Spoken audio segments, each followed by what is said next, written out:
warahmatullahi wabarakatuh. Perkenalkan, nama saya Anissa Sofia Wardani dengan NIM 25501911123 dari kelas D. Pada kesempatan kali ini, saya akan mempresentasikan tugas kimia analisis dasar. Langsung saja ke soal nomor 1.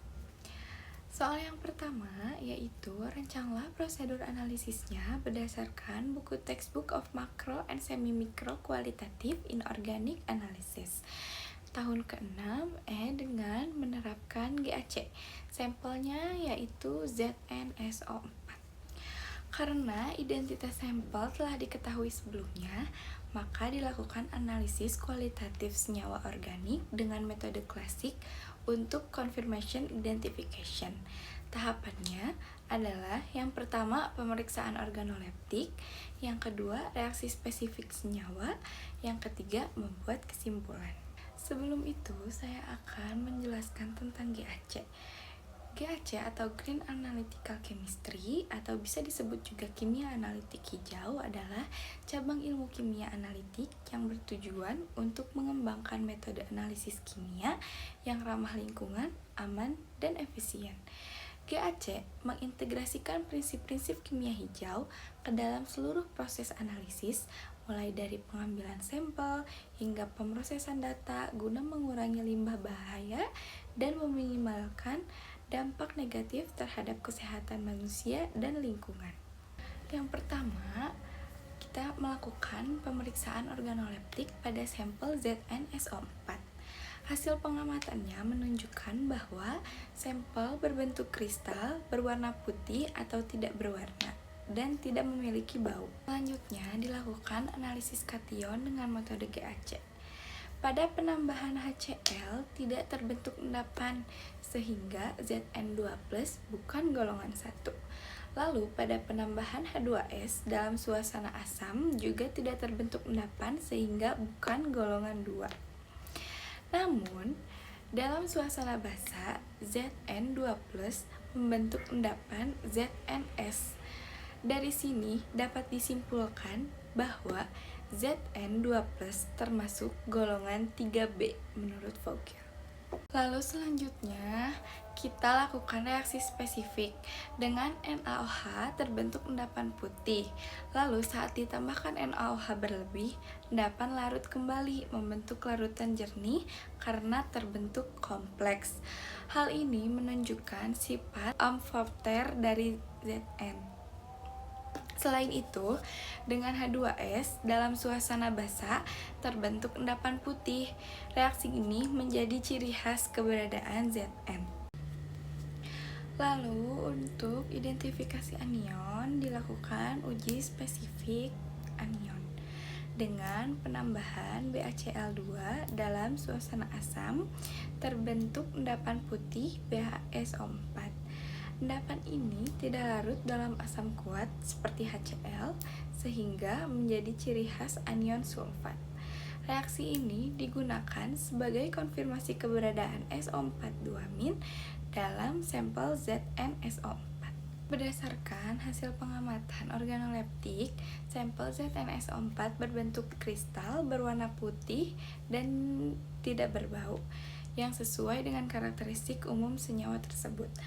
Lalu pada analisis kation Zn2+ tidak mengendap pada tahap awal GAC namun menunjukkan reaksi spesifik dengan membentuk endapan putih ZnOH2 yang bersifat amfoter, yaitu dapat larut kembali dalam basa berlebih membentuk kompleks. Selain itu, terbentuknya endapan putih ZnS dalam suasana basa semakin memperkuat identifikasi kation Zn2+.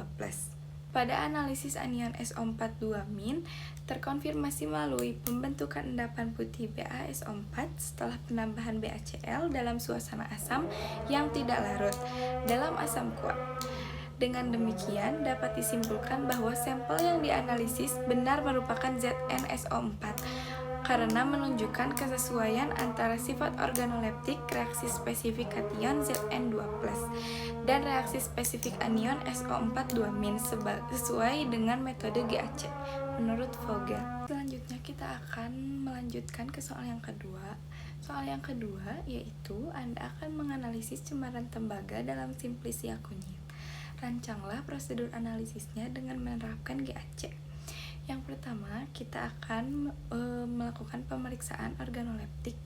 Sampel kunyit berbentuk serbuk, berwarna kuning oranye, dan memiliki bau khas aromatik sesuai karakteristiknya.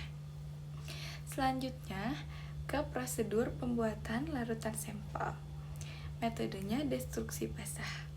Langkah kerjanya, timbang kurang lebih 1 gram simplisia kunyit, lalu masukkan ke dalam gelas kimia, lalu tambahkan 10 ml HNO3 pekat, lalu dipanaskan secara hati-hati hingga larutan jernih atau proses destruksi. Dinginkan larutan, lalu tambahkan Aquades hingga volume tertentu, kurang lebih 50 ml, saring jika terdapat residu. Hasil yang diperolehnya, larutan jernih yang mengandung ion logam, termasuk Cu2+ jika ada cemaran. Tujuannya menghancurkan matriks organik kunyit sehingga logam dapat terlarut dan siap dianalisis dengan metode GAC. Selanjutnya adalah blank identification. Pada tahap ini, seluruh proses analisis dilakukan tanpa penambahan sampel kunyit. Kita hanya menggunakan reagen, yaitu HNO3, HCl, H2S, NH4OH, dan Aquades. Tujuannya, ada 2 tujuan utama dari tahap blank. 1. Memastikan bahwa seluruh reagen tidak mengandung cemaran logam Cu2+. Jika reagen tercemar, maka hasil analisis akan salah. Yang kedua, menghindari hasil positif palsu sehingga kita yakin bahwa Cu2+ yang terdeteksi nantinya memang berasal dari sampel bukan dari reagen. Selanjutnya, kita masuk ke tahap identifikasi atau confirmatory test untuk ion Cu2+ menggunakan skema analisis kation GAC menurut Vogel. Tahap identifikasi. A. Uji golongan 2, H2S suasana asam. Ketika sampel diberi H2S dalam suasana asam, akan terbentuk endapan hitam CuS. Ini menunjukkan bahwa Cu2+ termasuk kation golongan 2. Uji konfirmasi dengan NH4OH. Endapan CuS kemudian dikonfirmasi lebih lanjut dengan menambahkan NH4OH. Pada tahap ini terbentuk warna, awalnya biru muda, kemudian larut, dan akhirnya menghasilkan warna biru tua, yang menunjukkan pembentukan kompleks CuNH3,4,2+. Perubahan warna ini menjadi bukti kuat bahwa ion yang dianalisis adalah benar Cu2+. Sekarang kita masuk ke pembahasan alur analisis GAC untuk kation Cu2+. Prinsip umumnya, metode GAC memisahkan kation berdasarkan reaksi bertahap menggunakan reaksi golongan. Dari reaksi-reaksi tersebut, kita dapat menentukan posisi suatu kation, dalam hal ini Cu2+ berada di golongan mana. Alur analisisnya, 1. Penambahan HCl, golongan 1. Jika HCl diberikan, tidak terbentuk endapan, artinya Cu2+ bukan termasuk golongan 1. Yang kedua, penambahan H2S dalam suasana asam. Pada tahap ini terbentuk endapan hitam CuS, reaksi yang terjadi adalah Cu2+ tambah S2- menjadi CuS, sehingga disimpulkan bahwa Cu2+ termasuk golongan 2. Selanjutnya kita masuk ke tahap uji konfirmasi untuk ion Cu2+. Pada tahap ini kita menambahkan NH4OH ke dalam sampel yang diduga mengandung Cu2+. Hasil yang diamati adalah perubahan warna yang khas, yaitu awalnya biru muda, kemudian endapannya larut, dan akhirnya berubah menjadi biru tua. Perubahan warna ini menunjukkan terbentuknya kompleks tetramina tembaga 2. Reaksi yang terjadi adalah Cu2+ tambah NH3 menjadi CuNH3,4,2+. Kompleks inilah yang menghasilkan warna biru tua dan menjadi bukti kuat bahwa kation yang diuji benar adalah Cu2+.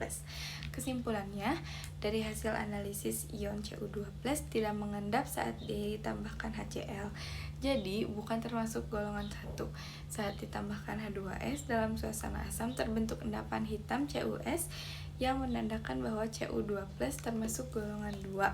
Pada uji konfirmasi dengan NaOH, awalnya terbentuk endapan biru muda.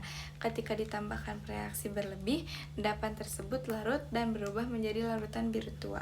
Perubahan ini jadi ciri khas adanya ion Cu2+ karena terbentuk kompleks. Jadi, bisa disimpulkan bahwa Sampel kunyit yang diuji memang mengandung cemaran ion CO2+, dan hasilnya sudah sesuai dengan metode GAC. Sekian dari saya, terima kasih. Wassalamualaikum warahmatullahi wabarakatuh.